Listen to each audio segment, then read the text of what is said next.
Israel ने air strike किया है ईरान पे।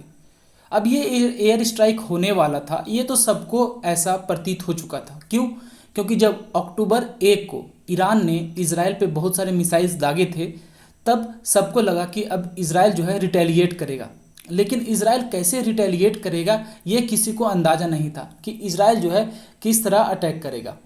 अब रिसेंटली 2-3 दिन पहले इसराइल के जो डिफेंस मिनिस्टर है वो अपने आर्म फोर्सेस के पास गए और उन्होंने बोला कि आप लोग तैयार रहें, हम लोग ऐसा अटैक करेंगे कि पूरी दुनिया देखेगी, लोग समझेंगे कि इसराइल के साथ अब इस तरह कॉन्फ्लिक्ट में उलझना बहुत ही बेवकूफ़ी होगी। पूरा वर्ल्ड ये बात करने लगा उसके बाद कि इसराइल ऐसा क्या करने वाला है जो इस तरह का संकेत दे रहा है इसराइल। अब उसके बाद आज देखेंगे सैटरडे की सुबह को इसराइल ने बहुत सारे टारगेटेड साइट्स पे एयर स्ट्राइक किया है, मतलब हवाई फायर किया है। अब ये टारगेटेड साइट्स था क्या?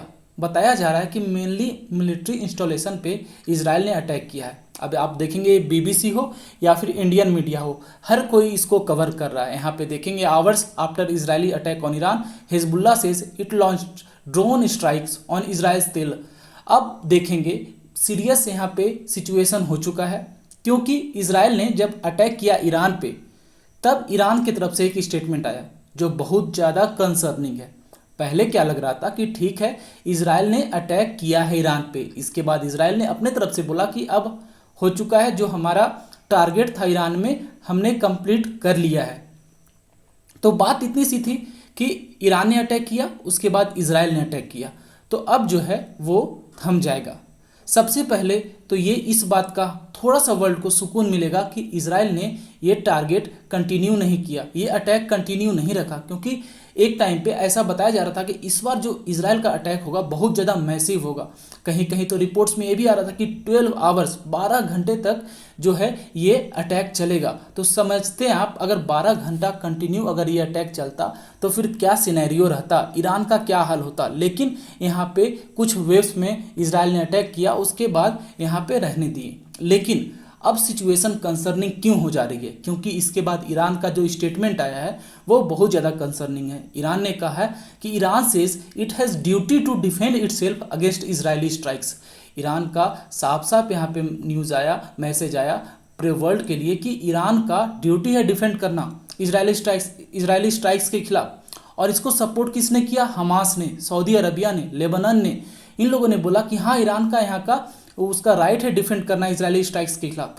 तो अब सिचुएशन इतनी ज़्यादा हो चुकी है कि यहाँ पे देखेंगे ईरान ने तो साफ साफ बोल दिया कि ठीक है, हमारा टारगेट कंप्लीट हो चुका है। यहाँ पे आप न्यूज़ देखेंगे, ईरान गाजा कॉन्फ्लिक्ट में आईडीएफ से strikes on target in Iran completed. यहाँ पे फिर दूसरा देखेंगे, Israel attacks Iran in series of pre down air strikes targeting military infrastructure. मतलब इसराइल की तरफ से अब मैसेज आ रहा है कि हमें जो टारगेट अचीव करना था ईरान में, हमने वो कर लिया है, अटैक कर लिया। पर आप यहीं ऊपर देखेंगे एक न्यूज़ आ रहा है, Iran prepares for war with Israel but seeks to avoid conflict amid rising tensions. Iran war की प्रिपरेशन कर रहा है, उसने साफ बोल दिया है कि हमारे सिविलियंस को प्रोटेक्ट करना हमारा राइट है। तो अब इस एयर स्ट्राइक के बाद ईरान क्या फिर से यहाँ पे एग्रेशन दिखाएगा? क्योंकि अगर फिर से ईरान एग्रेशन दिखाता है तो इसराइल जो है बहुत ही ब्रूटली तरीके से फिर से ईरान पे अटैक करेगा, क्योंकि यहाँ पे इसराइल बहुत ज़्यादा एग्रेसिव हो रहा है, ना यूएसए की सुन रहा है ना यूएन की सुन रहा है।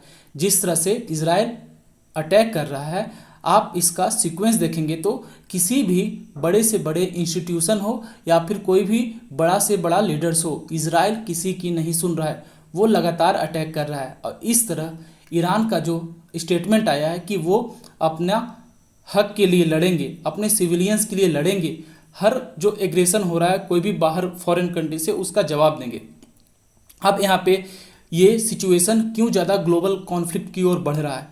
क्योंकि लगातार यूएसए का स्टेटमेंट आ रहा है कि अगर ईरान तुम इसराइल पे अटैक कर दोगे तो डिफेंस में हम आएंगे इसराइल के, तुम ये गलती कर मत देना। वही तरफ रसिया और चाइना का ऐसा मूड है कि रसिया भी डिफेंस के लिए आएगा ईरान का, चाइना भी डिफेंस के लिए आएगा ईरान का। अब आप बोलेंगे सर, ईरान ने तो पिछले 1-2 बार में रॉकेट मिसाइल्स इसराइल पे दागे थे, ऐसा तो कुछ है नहीं कि बहुत सारा नुकसान इसराइल को इसने कर दिया। हाँ, बहुत सारा नुकसान नहीं किया, लेकिन इस बार ये बता रहे हैं, रिपोर्ट्स आ रही है कि हज़ारों मिसाइलें ये तैयार कर रहे हैं इजराइल पे दागने के लिए। और आपको बता दें, इस बार मिसाइलें घातक क्यों हो जाती है कि रिपोर्ट्स ये भी है कि रसिया डायरेक्टली आर्म कर रहा है ईरान को। तो आप देखेंगे आमने सामने तो इजराइल और ईरान है, पर यहाँ पे ईरान को बैकिंग मिल रही है रसिया की, और इजराइल को तो बैकिंग पूरे वेस्टर्न वर्ल्ड है, साथ में देखेंगे यूएसए का तो है ही। तो ये जो कॉन्फ्लिक्ट है मिडिल ईस्ट तक ही सीमित नहीं रहेगा, ये पूरे वर्ल्ड में फैलेगा। आप बोलेंगे सर इस सिनारियो में हमारा क्या रोल होना चाहिए, भारत का क्या रोल है यहाँ पे, भारत किसके तरफ जाएगा? देखिए, भारत न्यूट्रल रहना चाहेगा, क्योंकि इजराइल के साथ हमारे संबंध बहुत ज़्यादा अच्छे हैं और ईरान में हमारे बहुत सारे इन्वेस्टमेंट्स हैं, हमारे पैसे लगे हुए ईरान में। तो हम नहीं चाहेंगे कि दोनों देश ज़्यादा ही लार्ज कॉन्फ्लिक्ट में उलझें। छोटा मोटा जो कॉन्फ्लिक्ट हो रहा है यहीं तक ये सीमित रहें, अब यहाँ पे रुक जाए दोनों देश। लेकिन जिस तरह का स्टेटमेंट आ रहा है, लगता नहीं है कि ये लोग यहाँ पे रुकने वाले हैं। और अगर यहाँ पे कुछ भी दोनों देश आपस में लड़ते हैं तो भारत के लिए ज़्यादा ही नुकसानदेह होगा, क्योंकि दोनों देश के साथ हमारे संबंध बहुत ज़्यादा अच्छे हैं। भारत का डिप्लोमेसी ही इस तरह की है कि ना हम प्रो इजराइल हैं ना हम प्रो ईरान हैं। हम लोग चाहते हैं बस ये कॉन्फ्लिक्ट जहाँ है वहीं पे रुक जाए। तो आने वाले समय में ये जो है कॉन्फ्लिक्ट क्या ये लार्जर रूप लेगा, वर्ल्ड वार का रूप लेगा, ये तो आने वाला समय बताएगा। लेकिन चांसेस बहुत ज़्यादा हाई हैं, क्योंकि जो बिग पावर्स हैं रसिया, चाइना, यूएसए, फ्रांस, ये सब इन्वॉल्व हो चुके हैं इसमें। और ये बहुत ही बुरा होगा हमारे देश के लिए, हमारे संसार के लिए, हमारे पृथ्वी के लिए, क्योंकि ये वार ज़्यादा नहीं होना चाहिए, क्योंकि वार का सिनेरियो बहुत ज़्यादा ख़राब होता है। हम और आप इसके बाद का जो आउटकम होता है वो देख नहीं पाएंगे, ऐसे ह्यूमैनिटेरियन क्राइसिस इतना ज़्यादा पैदा हो जाएगा। उम्मीद करते हैं आपको ये वीडियो समझ में आया होगा। मिलते हैं अगले वीडियो में, तब तक पढ़ते रहिए, खुश रहिए। जय हिंद।